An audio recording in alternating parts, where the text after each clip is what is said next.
윤석열 정부 출범 이후 한일 민관 협의가 변수로 떠오른 일본 전범 기업 재산 매각 사건에 대해 대법원의 최종 결정이 임박했습니다.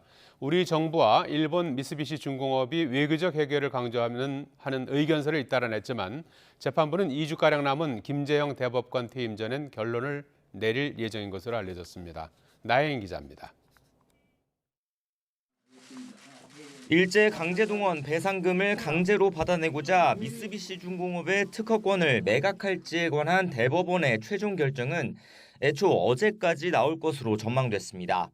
원심의 잘못이 없을 때 상세한 이유를 따로 밝히지 않고도 기각 판결이나 결정을 내릴 수 있는 심리불속행 기각시한이 어제까지였기 때문입니다.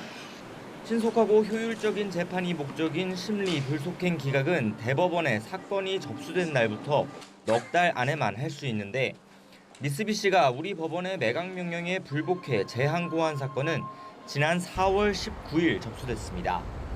하지만 대법원은 이런 전망이 오해에서 비롯됐다는 입장입니다.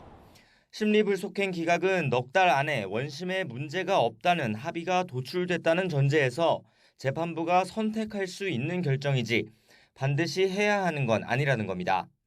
또 외교적으로 민감한 사건을 한 줄 이유도 없이 종결하긴 어렵다는 점도 재판부가 일반 사건처럼 정식 결정문을 내야 한다는 판단에 영향을 준 것으로 보입니다.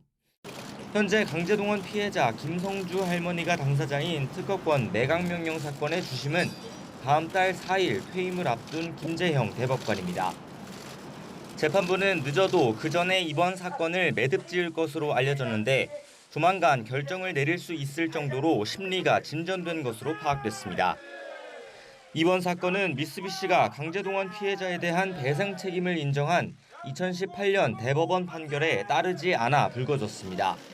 배상금 강제 집행을 위한 사실상 마지막 사법 절차인데 윤석열 정부 출범 직후 한일 간 외교적 협의가 논의되면서 대법원 결정에 관심이 쏠리고 있습니다. 최근 우리 외교부와 미쓰비시 측 역시 한일 민간 협의회 같은 외교적 노력을 강조하며 대법원의 최종 판단을 사실상 보류해달라는 의견서를 내기도 했습니다.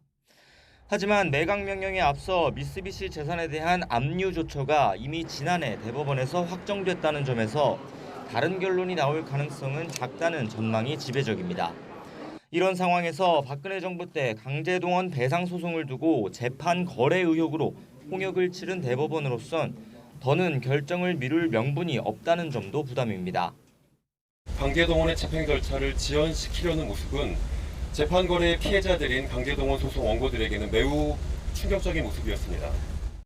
이에 따라 미쓰비시 특허권 매각명령 사건에 이어 다른 강제동원 피해자 양금덕 할머니가 받아내고자 하는 상표권 현금화 사건 역시 쟁점이 비슷해 조만간 결론이 나올 것으로 보입니다. YTN 나인입니다.